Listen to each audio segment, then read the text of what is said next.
Imagine a single train replacing 300 trucks, cutting emissions by 80%, and creating supply chains that run like clockwork. That's not science fiction, it's the future of GCC logistics with rail. Stick with me, and I'll show you how this changes everything, for jobs, for supply chains, and for your business. Hi, I'm Arshad with Logistics Simplified. Today I want to take you on a journey through the railway revolution happening right now in the GCC and why it matters more than ever if you work in logistics, trade, or supply chain. By the end of this video, you'll understand exactly how railway logistics is reshaping trade, what new jobs and business opportunities are opening up, and most importantly, what you should be doing right now to ride this incredible wave of change. So, what exactly is rail logistics in the GCC? It's not just a blueprint on a desk, it's already happening. In the UAE, Etihad rail is already operational, transporting massive quantities of bulk goods. We're talking about roughly 7 million tons of granulated sulfur moved annually, taking hundreds of heavy, carbon-emitting trucks off the roads every single day. This isn't just a small-scale operation. The network is actively connecting major ports, industrial zones, and inland hubs, with a grand vision to eventually link all 7 Emirates, but the ambition doesn't stop at the UAE's borders. This is all part of a much larger GCC rail vision or massive infrastructure project designed to create a corridor linking the UAE with Saudi Arabia, Oman, and potentially beyond. Think about the implications of a seamless rail network stretching across the Gulf. The advantages of rail are crystal clear, and they are powerful. First, there's the massive capacity. A single freight train can carry the equivalent of what hundreds of trucks do. This scale is just phenomenal. Second, it's a huge win for sustainability. Rail freight emits between 70 to 80% less carbon dioxide compared to road transport. In an era where ESG goals are paramount, this is a game changer. And finally, there's reliability. Rail offers more predictable transit times and helps us bypass the chronic road congestion that plagues so many long-haul routes. So, let us be clear, this isn't just about switching from one mode of transport to another. It's a fundamental shift in how goods will flow across the entire Gulf region, unlocking a new era of efficiency and connectivity. Now, let's dive deeper into the specific impact this will have on supply chains and logistics operations.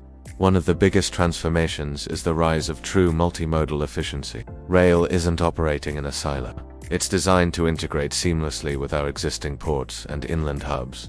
A great example is the partnership between Etihad Rail and CSP Abu Dhabi. They're using rail to move freight directly from Khalifa Port to inland distribution hubs. What does this mean for logistics providers? It gives them powerful new options. It means less dependence on roads, less variability in delivery schedules, and much more predictable transit windows. It's about having a robust, flexible, and resilient supply chain. Next, let's talk about the gains in cost and sustainability, because they are substantial. Moving large volumes of goods by rail is incredibly cost-effective due to the economies of scale.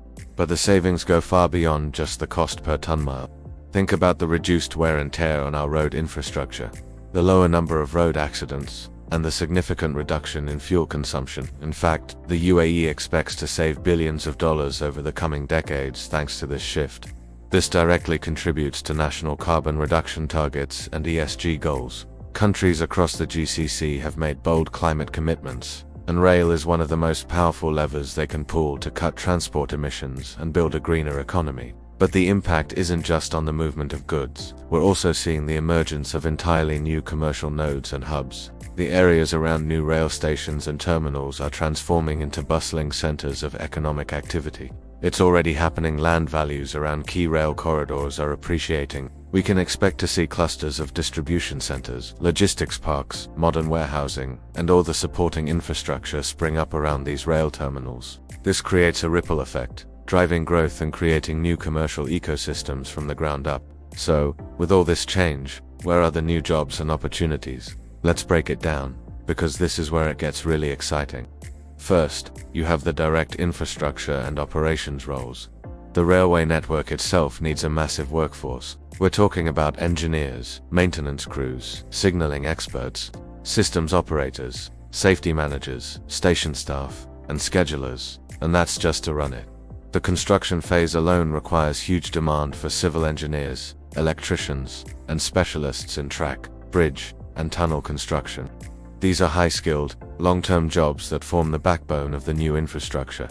Then you have the logistics and supply chain professionals. The skill sets required are evolving. We'll see a huge demand for intermodal planners, experts who can seamlessly integrate rail, road, and sea transport into a single, optimized solution. New roles in rail freight forwarding will emerge, focused on designing efficient routes, negotiating contracts, and managing rail-centric shipments. And for specialized sectors like cold chain logistics, operators who can integrate refrigerated rail transport into their services will have a massive competitive advantage. Of course, technology and data will be at the heart of this revolution. The modern railway is a digital powerhouse. This creates opportunities for tech professionals in areas like rail traffic simulation and predictive maintenance, using IoT sensors and AI to keep the network running smoothly. Digital twin technology will be used to optimize the entire system, creating roles for data analysts and optimization specialists. Furthermore, as sustainability becomes more measurable, there will be a growing need for experts in ESG reporting who can track and verify the carbon savings generated by rail. And this isn't just for large corporations. This wave of change creates incredible opportunities for entrepreneurs and small to medium-sized enterprises. The demand for warehousing near rail hubs is set to boom. Entrepreneurs can get in on the ground floor by offering value-added services at these new terminus things, like last-mile delivery interfaces, specialized packaging, transloading services, and hub management. There will also be opportunities to build niche businesses focused on products that are perfectly suited for rail, like bulk commodities, heavy goods, and project cargo logistics. So, with this entire landscape shifting under our feet, what should you be doing today to prepare? First and foremost, you need to assess how rail will intersect with your current and future operations. Start asking the tough questions. Can you strategically reposition your warehouses or distribution centers to be closer to these new rail hubs? Is it time to rethink your entire distribution network? Second, focus on upskilling yourself and your team. The logistics professional of tomorrow needs to be fluent in intermodal logistics. Start learning about rail operations, multimodal planning, and the data analytics that drive it all. This knowledge will be invaluable. Third, start building rail-ready services now. If you're a freight forwarder or 3PL, don't wait for the network to be fully complete. Start designing service packages that combine rail with road for a complete door-to-door solution. Think about what value-added terminal services you could offer. The first movers in this space will capture the market.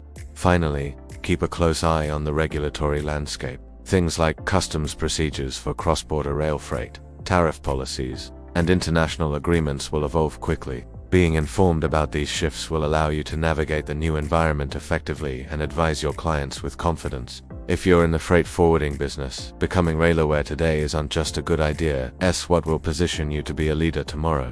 To wrap this all up, rail logistics in the GCC is so much more than just another trend. It is a fundamental upgrade to our entire supply chain infrastructure, and it will define competitiveness in the region for decades to come.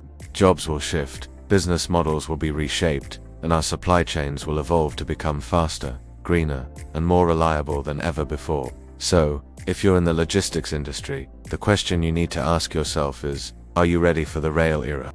I'd love to hear your thoughts on this. If you found this video valuable, please drop a comment below. Let me know, which rail-enabled service do you see as your biggest opportunity? Or, where would you locate your next warehouse if the rail network were fully functional tomorrow? Subscribe for more insights into the future of logistics, and let's ride this rail revolution together. Thanks for watching.